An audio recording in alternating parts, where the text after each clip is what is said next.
Então, eu li Paraíso em Fuga, e esse livro, como os grandes livros, as grandes narrativas, ele tem pelo menos 2 camadas narrativas. Uma que seria mais superficial e outra mais profunda, mais complexa. Um leitor menos experiente pode se satisfazer com a camada mais superficial. Porém, para um leitor mais experimentado, com certeza essa inter-relação entre as 2 camadas, a camada mais superficial e a camada mais profunda, vai ser bem interessante.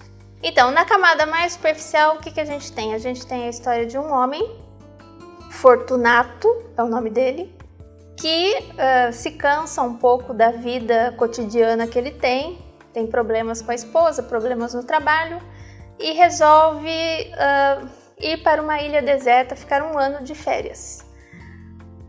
Um paraíso, né? Por isso que o título Paraíso em Fuga. Porém, acontecem uma série de coisas e ele vai ficando enredado nessa ilha. Nesse nível mais complexo, o que a gente pode pensar, né? É uma história que fala dessa questão humana, da gente muitas vezes se prender a coisas que não fazem sentido. Algumas pessoas se conformam em ficar presas numa determinada situação, outras não se conformam tanto, resistem, como o personagem resiste, porém nem sempre a gente consegue mudar, né, a realidade. E também num nível ainda mais profundo a gente pode pensar que é da própria condição humana, né?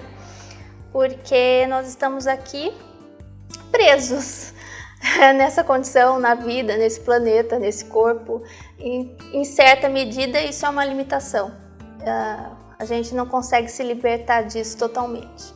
Eu gostei da forma como a narrativa é construída. Com certeza é algo que vai prender a atenção de todos os leitores mais jovens, mais experientes, menos experientes ou mais experientes, mais veteranos.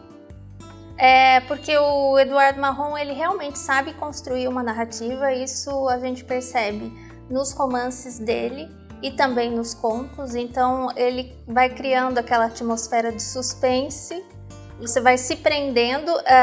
É um conto, mas é um conto que tem 10 segmentos, 11 segmentos.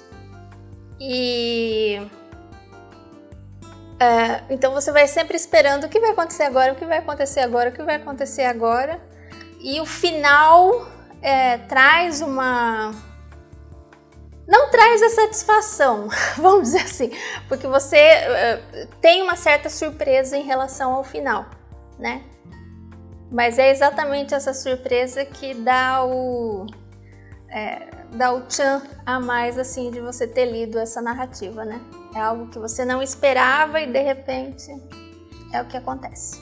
Então achei muito interessante essa intertextualidade que o Eduardo Marron faz com o texto do Edgar Allan Poe. E de certa forma o Eduardo está retrabalhando essa tradição do conto mais longo, né? Porque muitas vezes os contos do Edgar Allan Poe são mais longos, né? Os contos que foram escritos no século XIX, início do XX, tendem a ser mais longos. Os contos mais contemporâneos tendem a ser cada vez mais curtos, né? A gente vive numa época que principalmente o mini-conto está sendo aflorado, está sendo produzido.